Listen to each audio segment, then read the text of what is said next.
Sony, I'd love you to start by just sort of putting the last year of your life into perspective. A year ago, you're playing in Atlanta in the college championship game, and you lose a heartbreaker in an unforgettable game to Alabama. And a year later, you score the only touchdown in the Super Bowl in the same stadium. How do you put all of that into perspective?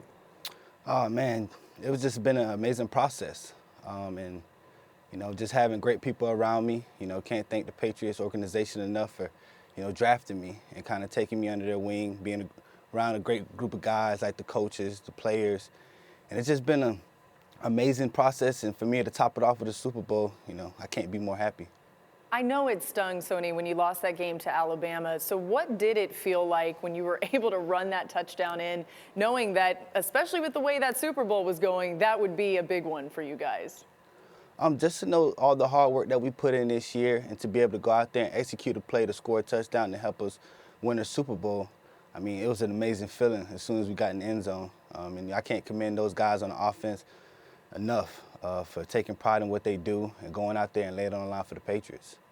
Now, Sony, I saw you on with Jimmy Kimmel the other night, and it was very funny. And one of the things that you told him was that you brought your parents to the Super Bowl party because you had sort of perhaps a misunderstanding of what exactly it was going to be. What was that like? I did have a misunderstanding, but I thought it was appropriate for me to bring my parents because they know all the hard work that I put in, and they've been behind me to support me. So I thought they should celebrate too. But I mean, it was a fun experience, and it was pretty cool to have them there to show them, what we really do. What did they make of it? What was going on at this party, and what did they think of it all? It was just more of a performance. We had Ludacris there, Snoop Dogg there, Meek Mill there performing. It was a pretty cool setting. Guys just enjoying their time. My parents being there. My mom did get tired a little faster than everybody else, so the party ended a little quicker for them, but we just kept it going. Yeah, you've obviously spent some time with Tom Brady this year and probably at that party too. Any good Tom Brady stories, maybe even when you first met him? Oh, man, I would say hats off to Tom Brady just for being a good person, man. A lot of people don't really understand who he is. They just see the winner, but he's a good person with a big heart. And I would just say, the first thing he taught me when I got there was just knowing the difference between being a collegiate athlete and being a professional. And I just had to learn how to transition over to being a professional, whether it was taking care of my bodies, things I do off the field, and just carrying myself as a professional. I commend him for those things. And I heard you again. I have the notes on this because I saw you on Jimmy Kimmel. What was he like at the party? Tell us about where you were and where he was at the Super Bowl party. He had his little VIP area, man, and it was pretty cool to see him up there enjoying his time with his family. But I was down there at the bottom with the fans, and everybody had their phones out, so I pulled my phone out, recording him because at the end of the day, he's still the GOAT.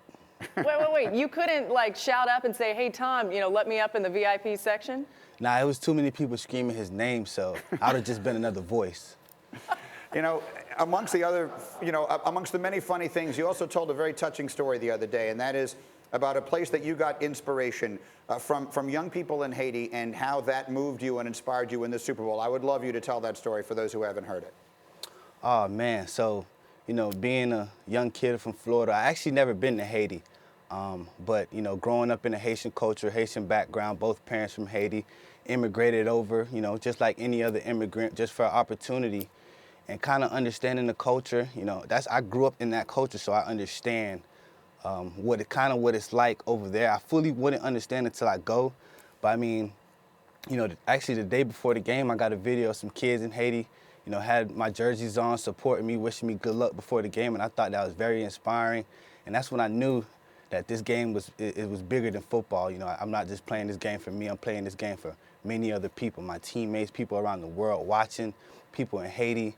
And I think it's a very beautiful country. And I think, we need to shine more light on these other countries around that have people with big hearts. Yeah, when you mentioned your mom there, and I know you brought your parents to the VIP party, so that was special, but the conversations before that, what did your parents say to you after you had just won a Super Bowl, Sony? My parents really didn't say much. They just looked at me and smiled, and that's their way of showing their appreciation. Just, sometimes your parents just look at you and just smile like, man, look how far have you come. And at that moment, that's when I knew, I was able to make my parents proud, and that's all I wanted to do. It's wonderful. It was a beautiful story. And of course, many people know you as Sony Michel. There are many others who know you as Fly Guy Two Stacks. And one cannot help but wonder, I would think, having played as well as you did, that this will do wonders. Do you have any other albums dropping anytime soon? Because I have to think this would do very well for your album sales. Man, I'm not sure. But, you know, The Humble Hustle is out. But, you know, maybe sometime in the off season I might get in the studio, because, you know, that's my way of getting away from football. A hobby of mine that I enjoy doing. So you never know. You just got to stay tuned. Yeah, I got to tell you, Sony, that Greeny is a big fan of Humble Hustle. He's got it rolling in his headphones when he comes into work every day. He's all in. It's 100% true. And you know what's crazy? The Humble Hustle, if you really listen to it, I spoke a lot of this stuff into existence. So I kind of listened to it like, dang. There we go.